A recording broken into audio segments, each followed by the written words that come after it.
자, 이제 신앙고백서 제 33장 마지막 장입니다.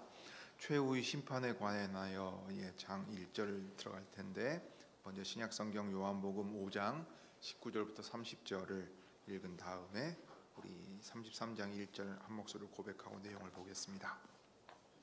신약성경 5장 19절부터 30절 세번역 본문으로 읽겠습니다. 예수께서 그들에게 말씀하셨다. 내가 진정으로 너희에게 말한다.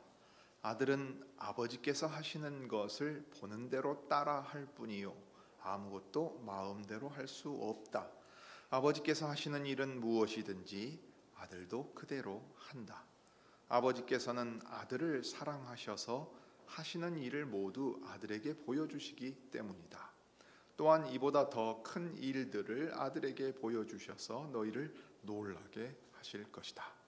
아버지께서 죽은 사람들을 일으켜 살리시니 아들도 자기가 원하는 사람들을 살린다. 아버지께서는 아무도 심판하지 않으시고 심판하는 일을 모두 아들에게 맡기셨다. 그것은 모든 사람이 아버지를 공경하듯이 아들도 공경하게 하려는 것이다. 아들을 공경하지 않는 사람은 아들을 보내신 아버지도 공경하지 않는다. 내가 진정으로 너희에게 말한다. 내 말을 듣고 또 나를 보내신 분을 믿는 사람은 영원한 생명을 가지고 있고 심판을 받지 않는다. 그는 죽음에서 생명으로 옮겨갔다.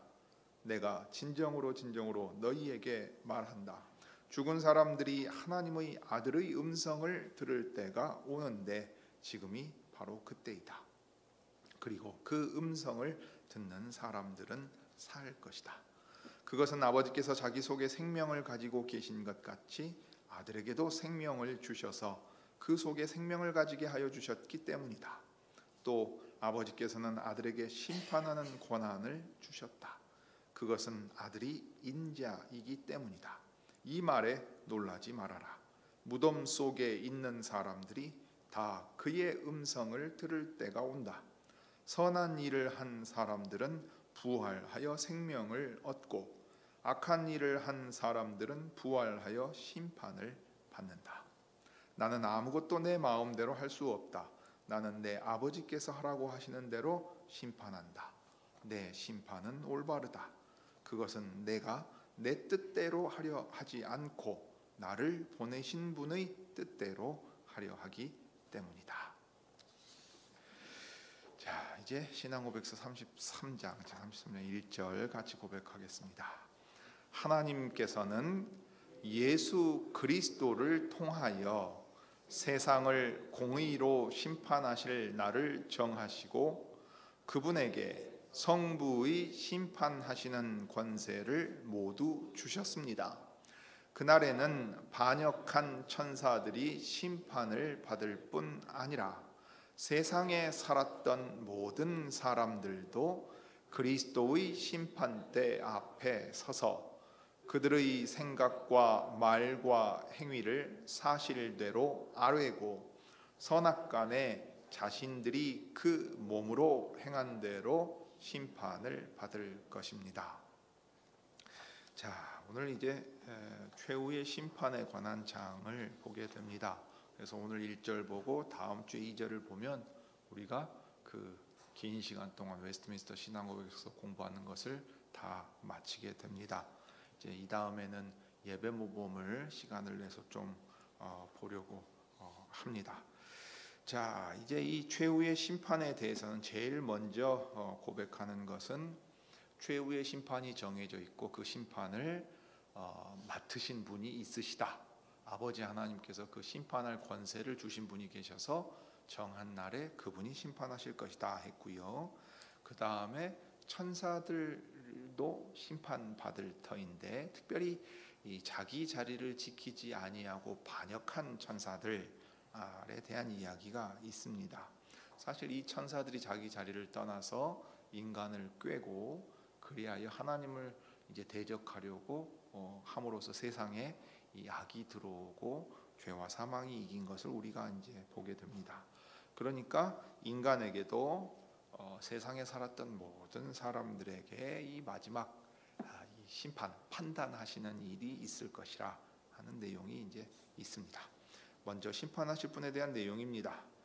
이 신앙고백서 마지막 장인 33장은 오래전에 바울이 그 아테네 사람들에게 전했던 이야기가 이 사도행전 17장에 기록되어 있는데 31절에 보면 하나님께서 정하신 사람으로 하여금 천하를 공의로 심판할 날을 작정해 두셨다는 약속을 이제 길게 묵상한 것이라고 볼 수 있습니다.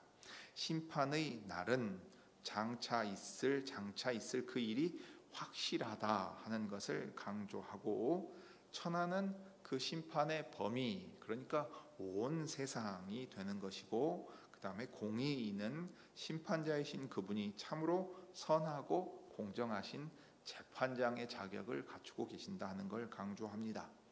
심판을 행할 그분이 예수 그리스도이신 것은 이제 누구나 다 알 수 있습니다. 요한복음 5장에 기록된 대로 아버지께서 그 심판을 다 아들에게 맡기셨으니 라고 말씀하신 대로입니다. 고린도전서 15장도 그 얘기를 하고 있죠. 부활에 대한 얘기를 하면서 아버지께서 주신 권세를 이제 죄와 사망까지 이기시고 다 만물을 심판하시게 되면 그 권세를 아버지께 돌려드린다 하는 얘기가 나옵니다. 그러니까 예수께서 그 아버지의 독생자께서 이 심판할 권세를 받으시는 것은 바로 사람을 구원하기 위하여, 또 온 만물을 회복하기 위하여 삼위 하나님 간의 이 구원의 논의가 있었고, 제가 사람이 되어서 이 아버지의 택한 이들, 아버지께서 맡기신 이들을 위해 제 목숨을 내어주겠습니다 하신 거예요. 그 일에 성신께서 이제 거룩하게 하시고 함께 하시면서 삼위 하나님의 이 구원의 계획이 이루어지게 하십니다. 그런 이 권세는 사람이 되셔서, 즉 그 사람의 아들로서 다니엘서에 기록된 대로 아버지께서 주시는 그 나라를 받아 그 나라를 세우시고 그 백성들 위에 왕노릇 하실 분위기 되셨기 때문에 이제 가지고 행사하시는 권세가 됩니다. 그래서 인자라는 말은 그냥 사람이라는 말로서 사람의 자손을 뜻하는 게 아니고, 선지자 다니엘이 말한 그 사람의 아들이라는 얘기입니다. 웨스트민스터 대회가 이 대목에서 제시할 증거 성구로 택한 본문들은 참 중요한 의미가 있지요. 예수께서 요한복음에서 자신을 약속된 인자로 제시하신 것에서 우리는 첫사람 아담에 대한 이야기를 되새겨보게 됩니다. 창세기에서 하나님께서는 한 인간을 만드시고 그에게 세상을 다스리도록 하셨는데, 정확하게 하면 그가 자기 아내와 하나가 되어서 세상을 다스리게 하셨는데, 그는 슬프게도 그 직무를 감당하는 일에 실패했습니다. 나중에 구약의 다니엘서에서는 장차 오실 통치자인 그 사람의 아들 인자께서 한 나라를 시작하시고 세상을 다스리실 것을 이야기하고 있습니다.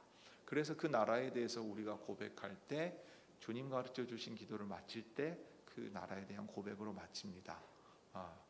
여러분 뭐라고 기도하고 마칩니까? 왜냐하면, 대개라고 할 때 이 왜냐하면인데, 왜냐하면 그 나라와 권세와 영광이 영원토록 아버지의 것이기 때문이다 라고 말할 때, 지금 다니엘서에 나오는 것을 가지고서 얘기하고 그것이 그리스도 안에서 성취되었기 때문에 또 그렇게 고백합니다. 요한복음의 이제 5장의 본문과 또 다른 본문들에서 예수께서는 친히 자신을 가리켜 세상이 찾아 갈망하던 바로 그 완전한 통치자다. 예를 들면 대표적으로 이사야서에서 예언되어 있는 한 아기, 평강의 왕이고 임마누엘이라 불리실 그분인 것을 이제 우리로 알게 하십니다. 그리고 통치자로서 장차 그분이 마지막 날에 행하실 일은 바로 온 세상을 심판하시는 일입니다. 그 요한계시록에 보면 이제 보좌가 나오고 보좌에 앉으신 이가 나오는데, 아버지 하나님도 나오지만 동시에 그리스도도 그 보좌에 앉아 계시는 걸로 나옵니다. 그리고 그 만물을 새롭게 하고 계시는 분이거든요. 그래서 고린도후서에 보면 새롭게 된 피조물로서 그 그리스도인들이 첫 열매신 그리스도의 뒤이어서 이미 새롭게 된 사람들임을 이야기합니다. 그래서 그 모든 일들을 계속 행하시고 다 마치시게 되면 마지막 때 다시 오시면서 이 심판할 일이 있다. 그래서 그분이 심판하실 심판주로 오신다 하는 것을 분명하게 선언하고 있습니다. 그럴 때 그 심판에는 먼저 이 천사들에 대한 언급이 나옵니다. 반역한 천사들에 대한 얘기죠. 반역한 천사들이 심판을 받을 뿐 아니라 세상에 살았던 모든 사람들도 그리스도의 심판대 앞에 서게 될 것입니다. 신약 성경에는 천사들이 마지막 날 심판을 받게 될 것이 경고로서 2차례, 격려의 말씀으로서 1차례 선포되고 있습니다. 그러니까 천사의 존재에 대해서 관심을 두고서 많은 이야기를 하지 않습니다. 그러나 분명한 것은 반역한 천사들에 대한 얘기, 그리고 그들이 자기의 심판을 받을 것에 대한 얘기가 분명히 기록되어 있습니다. 하나님께서는 자기 지위를 지키지 아니하고 자기 처소를 떠난 천사들을 그냥 두지 않으시고 그들을 큰 날의 심판까지 영원한 결박으로 흑암에 가두어 기다리게 하셨습니다. 유다서의 그 한 장으로 되어 있죠. 6절에 보면 그렇습니다. 그러니까 하나님을 섬기는, 하늘에서 섬기는 자리를 벗어나서 자기 스스로 하나님과 같이 되려고 한 천사들이 먼저 있었다 하는 거예요. 그리고 그들이 하나의 세력을 이루게 됩니다. 그 악한 자, 그 세력의 이제 우두머리로서 그 악한 자, 예를 들면 주님 가르쳐 주신 기도에서 악에서 구하옵소서라고 할 때는 그 악한 자에게서 구하옵소서라고 하는 말이라고 할 수 있어요. 그리고 마귀들이, 귀신들이 국권, 하나의 나라를 가지고 체계를 이루고 있다 하는 것은 그 귀신들이 서로 다투면 그 나라가 설 수 있겠느냐, 강한 자를 제압한 뒤에 이제 이 노략질을 해오는 것이다 하는 말씀을 통해서 가르치신 바가 있습니다. 그러니까 그들 가운데 우두머리로서 세상을 품고서 왕처럼 하는 존재가 그 악한 자라고 하는 대명사로 불리고, 그가 이제 자신의 부하들을 데리고서 있는 것입니다. 그런데 제일 먼저 힘써서 한 일이 뭐냐면 사람을 자기 편으로 끌어들이려고 한 것이지요. 왜냐하면 사람은 땅을 다스리는 권세를 하나님께 받아서 하나님의 형상 노릇을 해야 될 것 아닙니까? 가장 강력한 우군이 되지요. 그러면 하나님을 고립시키는 아주 좋은 전략이 됐을 거예요. 이제 그 이야기가 창세기 3장에 그런 방식으로 기록되어 있습니다. 그렇지만 그들을 그 큰 심판의 날까지 영원한 결과 흑암에 가두어 두신다 할 때 그 악한 자 마귀가 세상에 왕노릇하지 못하게 딱 이제 묶어 두시는 겁니다. 그 다음에 감옥에, 이 어둠 가운데 딱 두니까 계시록에 뭐라고 말합니까? 이 무저갱이라고 불리는 그곳에 있다 하고 말하는 거예요. 그 다음에 마지막에는 이제 불못에 던져진다. 그러니까 음부라고 할 때는 그리스 말로 하데스로 옮기고 불못이라고 할 때는 게헨나라고 하는 것으로 옮깁니다. 그 지옥이라고 할 때는 불타는 지옥이라는 개념보다는 가둬두시고 이제 딱 그 심판의 날을, 마지막 최후의 심판을 기다리게 하신다는 거고, 완전히 마지막 심판의 형벌로는 이제 영원한 그 불의 형벌 가운데에서 더러운 것들이 계속 타게 만들어 두는 얘기를 하셨습니다. 그래서 그렇게 하신 주께서는 경건한 자는 시험에서 건지시고 불의한 자는 형벌에 두신다 했어요.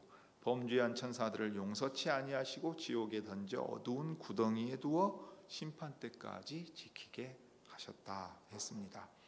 그 땅 아래 가둬두셨다 해서 이제 지옥이라고 우리는 한자로 표현해서 부릅니다. 신약 성경에서 천사들이 받을 최종 심판을 우리가 서로에 대하여 송사하는 일과 관련해서 언급하기도 합니다. 고린도전서 6장에서 바울은 고린도의 교인들이 불신자들 앞에서 자기 문제를 들고 가 소송을 일삼는 것에 대해서 책망합니다. 성도가 세상을 판단할 것을 너희가 알지 못하느냐? 세상도 너희에게 판단을 받겠거든 지극히 작은 일 판단하기를 감당치 못하겠느냐? 우리가 천사를 판단할 것을 너희가 알지 못하느냐? 그러하거든 하물며 세상 일이랴. 그리스도와 함께 왕노릇하는 일은 이미 시작되어 있습니다. 우리가 그리스도와 함께 하늘에 앉아서 그리스도 앞에 있으면서 이 하나님 나라의 왕으로서 통치하는 일에 함께하고 또 그분의 종노릇도 하는 것인데, 그러니 마지막 심판 때에도 마치 배심원과 같은 자리에 있어서 천사들을 판단하는 데 있어서 우리도 함께할 것이라. 그러니 너희가 어떠해야 하겠느냐 하고 지금 고린도전서 6장에 얘기합니다. 그리스도께서 마지막 날의 재판장이시라면 그리스도인들은 그 재판 자리에 참여할 일종의 배심원과 같은 이들입니다. 따라서 사도는 우리가 장차 예수님과 함께 훨씬 더 큰 사안들을 판단하고 재판할 것이라는 점을 생각할 때 신자들 간에 세상 법정에 소송하는 것은 참으로 터무니없는 일이라고 보았습니다. 고린도전서 6장에서는 그 재판이 선한 천사에 관한 것인지 악한 천사에 관한 것인지 구분하지는 않지만 유다서 6절에서는 재판을 받게 될 당사자가 타락한 천사들이라는 것을 분명히 밝히고 있습니다. 자, 그럴 때 이제 인간의 심판이 아주 중요하게 성경이 기록하고 있는 내용입니다. 성경에서는 이제 천사들의 심판을 이야기할 뿐만 아니라 실은 인간들도 심판받을 것을 얘기를 합니다. 모든 인간이 하나님 앞에 서게 되는 것과 동일한 방식으로 모든 천사가 그분 앞에 서게 될 것이라는 이야기는 사실 없습니다. 오직 인간만이 모두 다 전적으로 심판대 앞에 서게 됩니다. 그러니까 창조의 이야기부터 하나님 나라의 완성의 이야기를 보면 사람을 초점으로 두지 천사를 사람과 같은 자리에 중요성을 두고서 언급하지 않습니다. 자, 성경에서는 인간을 심판하는 일이 정말로 있을 것이라는 사실을 거듭 말하면서 그 심판의 확실성과 범위를 이렇게 강조합니다. 우리가 다 하나님의 심판대 앞에 서리라. 우리 각 사람이 자기 일을 하나님께 직접 아뢰리라, 직고하리라 하고 로마서 14장에서 이야기하고 있습니다. 이런 이야기를 어떤 맥락에서 왜 하는지를 주목해 봐야 합니다. 자, 때로 성경은 그 심판의 깊이까지도 강조해서 하나님께서 예수 그리스도로 말미암아 사람들의 은밀한 것을 심판한 것을 이야기하기도 합니다. 바울이 로마 교회에 보낸 편지 2장에 보면 있는 얘기입니다. 하나님의 심판은 모든 면에서 포괄적이고 이 점은 신앙 고백서 표현 가운데 세상에 살았던 모든 사람들도 그리스도의 심판대 앞에 서서 다른 것이 아니라 자신들의 생각과 말과 행위를 사실대로 아뢰일 것이라는 말에 잘 녹아 있습니다. 이러한 사실은 구약과 신약 모두 강조하는 바이기도 한데요. 전도서는 다음과 같은 경고의 말씀으로 마칩니다. 하나님은 모든 행위와 모든 은밀한 일을 선악간에 심판하시리라. 청년의 때에 아직 젊어서 몸에 힘이 있고 이 땅에서 주의 뜻을 깨닫고 행할 수 있는 그때에 오늘이라고 하는 하루의 시간을 주셨으니까 그 시간에 주신 것으로 만족하고 주님의 인도하심을 따라가거라. 창조주를 기억하거라. 나이 들고 죽음을 앞둔 내가 이 세상에서 모든 것을 경험하고 지혜를 찾아 헤매고서 깨달은 바가 바로 그것이라 하고 이 얘기를 합니다. 한 번은 예수께서도 이렇게 말씀하셨습니다. 사람이 무슨 무익한 말을 하든지 심판날에 이에 대하여 신문을 받으리니 내 말로 의롭다함을 받고 내 말로 정죄함을 받으리라 했습니다. 그러니까 우리의 말과 생각과 이 마음이 어떤 자세로 살아갔는가 하는 것을 하나님 앞에서 다 판단받게 될 것이라 하는 무서운 이야기를 지금 하고 계십니다. 이처럼 심판이 매우 철저하게 시행된다는 사실은 당연히 죄와 의에 관한 성경의 교훈을 잘 반영하고 있습니다. 그리스도와 떨어져서 분리된 삶을 사는 이들은 그 어떤 죄도 미워하시는 하나님 앞에서 강력한 유죄 판결을 받을 것입니다. 실로 어둠에 속한 우리 모든 생각과 부주의하게 뱉은 모든 말, 사랑 없이 행한 모든 행위가 하나님의 보좌 앞에서 다시 드러날 것을 생각할 때 참으로 정신이 온전한 사람이라면 누구나 그 심판의 엄위를 깊이 인식한 나머지 두려워 떨 수밖에 없을 것입니다. 언약의 계명을 떠올려 보십시오. 내 부모를 공경하라, 살인하지 말라, 간음하지 말라, 도적질하지 말라 하는 이 모든 계명이 지극히 단순하고 누구나 지키는 것 같지만 실상은 그 마음에서 행하는 바를 본다면 매 순간 언제나 어기고 있다는 것을 기억하게 됩니다. 그렇지만 또한 그리스도인들은 자신이 특별히 예수 그리스도와 함께 그 자리에 서게 될 것이라는 점에서 용기를 내야 합니다. 신자들의 선한 아버지이신 하나님께서는 자녀들이 의롭게 생각하고 말하고 행동하는 것을 기뻐하십니다. 물론 그러한 사람은 매우 적고 심지어 우리가 최선이라 여기는 것도 여러 가지로 오염되어 있습니다. 게다가 하나님께서는 우리 죄악을 용인치 않으실 것입니다. 그렇지만 감사하게도 그리스도 안에서 발견되는 사람들에게는 그리스도 안에서 자신의 무가치한 노력들이 무가치한 자기 자신과 더불어 그분께 받아들여질 것이며 우리의 악한 행위들이 그리스도의 흠없는 의로우심으로 가려질 것입니다. 우리의 중보자가 계신다, 아버지의 오른편에 계신다 하는 것은 우리의 대언자이고 중보자이십니다. 동시에 또 그리스도와 함께 우리의 편을 들어주실 분이 계신데 누구십니까? 우리 안에 계시는 성령께서 그러하실 겁니다. 이런 그리스도의 의로우심 안에서 우리는 그 심판의 자리에 서게 될 것입니다. 하나님의 심판대 앞에서 우리는 자신에 대하여 내세울 것은 하나도 없을 것이고 저 악인들과 우리가 무슨 차이가 있었겠는가 하고 오히려 생각하겠지만 우리에게 그리스도께서 계시다는 것이 너무도 큰 차이가 되고 큰 위로와 기쁨이 될 것입니다. 그래서 그 마지막 심판은 두려움이 아니라 우리가 기다리는 바이기도 합니다. 이 세상에서 악한 자들이 득세하는 것 같고 생각이나 말이나 행동에서 거리낌 없이 아무렇게나 살아가는 사람들 사이에 날마다 살아가잖아요.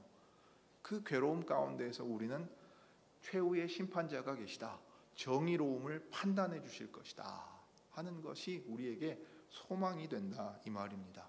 이 땅에서도 악을 경험한 사람은 어디로 갑니까? 법원으로 가잖아요. 판단해 주기를 바라잖아요. 세상 법정에서도 그 정의롭게 판단이 내려지지 않으면 어디에 소망을 두겠습니까? 여러분, 그리스도께서 마지막 날에 공의로 심판하신다는 것은 우리에게 너무도 큰 소망이 됩니다. 심판에 대해서 말하는 이 단락의 마지막 문장은 고린도후서 5장 10절을 조금 고쳐 쓴 것이 분명합니다. 고린도후서의 9절은 다음과 같습니다. 이는 우리가 다 반드시 그리스도의 심판대 앞에 드러나 각각 선악간에 그 몸으로 행한 것을 따라 받으려 함이라. 바울이 여기서 몸을 지칭한 의도를 이야기는 쉽지는 않습니다만 이 구절에서 강조하는 것은 성경 다른 곳에서 가르치듯이 우리가 장차 몸으로 심판받게 된다는 것인가, 부활한 몸을 입고 온전히 이 사람으로서 영혼과 몸이 결합한 상태에서 심판받는 것인가, 아니면 우리 몸으로 행한 죄들, 즉 그러니까 우리가 살면서 행위로 지은 죄들로 인해 심판받게 된다는 것인지 이 둘 중 하나 분명하게 이제 결정하기는 어렵습니다. 그렇지만 그 답이 무엇이든 간에 성경 다른 부분을 보면 우리가 장차 몸으로 부활할 것이 분명하고 또한 우리가 생각과 말과 행동으로 한 모든 것에 대해서 선악간에 이 몸으로 심판받을 것도 분명합니다. 우리가 이제 예상할 수 있듯이 심판의 날과 관련해 생각할 것이 아주 많습니다. 예를 들어 성경에서는 장차 올 심판이 윤리적인 명령과 긴밀하게 연결되어 있기도 합니다. 마태복음 12장에서는 우리가 무슨 무익한 말을 하든지 거기에 대해서 낱낱이 해명해야 할 것이라고 말합니다. 실은 이것은 우리의 생명을 주시고 시간과 모든 기회를 주신 하나님께서 그 모든 선한 좋은 것들을 우리가 헛되이 허비하는 것에 대하여 또 생각하게 하시겠지요. 로마서 14장에서는 형제를 실족하게 만들지 말라고 명하면서 우리 자신이 했던 말들로 인해 의롭게 되거나 정죄받을 것이라고 얘기합니다. 바울은 분명히 마태복음 18장의 말씀을 기억하고 있음이 틀림없습니다. 어린아이가 나오는 것을 금하지 말고 어린아이와 같은 자들을 용납하고 그 다음에 형제와 자매를 걸려 넘어지게 만들지 말아라. 실족해 하는 일이 없을 수 없으나 실족하게 하는 자는 연자맷돌을 메고 죽는 것이 나을 것이라고 해서 그 일이 얼마나 두려운 일인가를 말씀하십니다. 그러니 자기의 죄와 연약함이 없는 사람이 없지요. 그것을 깨닫고 돌이켜서 특별히 형제와 자매에게 행한 일들에 대해서 용서를 구해야 합니다. 그리고 용서해 주어야 합니다. 용납해야 합니다. 그래야 하나님 나라가 교회를 통해 이 땅에 설 수 있어요. 이건 대단히 중요한 일입니다. 마태복음 18장에 16장에서 내가 내 교회를 세우리라 하시고 17장에 변호사 사건이 있고 난 다음 18장에 그 말씀을 하시는 거라고요. 그러니까 우리가 교회가 서고 넘어지는 문제는 교리적인 문제도 있겠지요. 그러나 현실에 있어서는 형제 자매를 걸려 넘어지게 만들고 용서를 구하지 않고 돌이키지 않고 그다음에 용서해 주지 않는 겁니다. 여러분 그 부부간에 불화하여 가정이 깨지는 가장 직접적인 것도 거기에 있을 겁니다. 용납이 안 돼요. 용서할 수가 없습니다. 그 분노가 계속되는 거예요. 그러면 방법이 없는 거지요. 그 하나됨은 이어질 수가 없습니다. 그러니까 우리의 마음과 말, 생각과 말에 있어서 주의하고 그 모든 일을 하나님이 직접 판단하신다 할 때 형제자매를 실족하게 하는 일이 있어서는 안 된다는 의미에서 지금 바울이 로마 교회에 이 얘기를 하는 겁니다. 빌립보 교회도 성령의 평안에 매는 줄로 하나 되게 하신 것을 힘써 지키라는 이유도 뭡니까? 다툼이 있어서 그래요. 고린도 교회에도 분열이 있었습니다. 자, 그런 까닭에 우리 각 사람이 자기 일을 하나님께 직접 아뢰을 것이다 하고 얘기하는 얘기는 무서운 얘기예요. 하나님이 너 그거 반드시 따져 물으신다. 그냥 함부로 흔히 하는 말로 경거망동하지 말라 이 얘기입니다. 분명한 것은 성경에서도 일관되게 가르치고 이 신앙 고백서에서도 이 교훈을 잘 요약하는 것처럼 우리가 오직 그리스도의 의로우심을 힘입어서 심판대 앞에 서게 될 것이라는 사실입니다. 심지어 그 만물을 심판할 권세를 그리스도께 맡겼으니까 그리스도께서 자기 피로 값주고 사셔서 자기 백성 삼으시고 자기와 연합한 몸으로 삼으신 사람들에 대하여 어떻게 판단하시겠어요? 그리스도 자신에 대하여 판단하시는 것과 동일하게 판단하겠죠. 그러니 마지막 날은 지옥의 불구덩이가 활활 타오르는 곳에 우리를 하나님께서 던지실 것인가, 우리가 구원을 얻을 것인가, 그런 쓸데없는 생각에 사로잡힐 이유가 전혀 없는 겁니다. 오히려 우리는 이 땅에서의 수고를 마치고 주님이 우리의 믿음이 정당하였고 그리스도를 따라 고난 가운데 신실하게 살았던 모든 사람들을 높여주시고 칭찬할 것을 기대하는 바로 그런 날이 될 겁니다. 그래서 우리가 이제 마지막 날을 생각한다면 우리의 소망이기도 하고 동시에는 우리가 이 땅에서 오늘이라고 하는 이 시간을 살아갈 때 어떻게 살아야 할 것인가, 하나님이 오늘 내 마음까지도 달아보실 것이다. 무엇보다 믿는 이들이 더욱 깨끗하고 거룩하게 생각하고 말하고 행동하여서 주님의 종다운 거룩한 교회다운 모습을 나타냈는가를 물으실 것이라 하는 것을 기억하게 됩니다. 이 마음을 항상 가지고서 주님 앞에 깨끗하게 살아가실 수 있기를 바랍니다. 기도하시지요.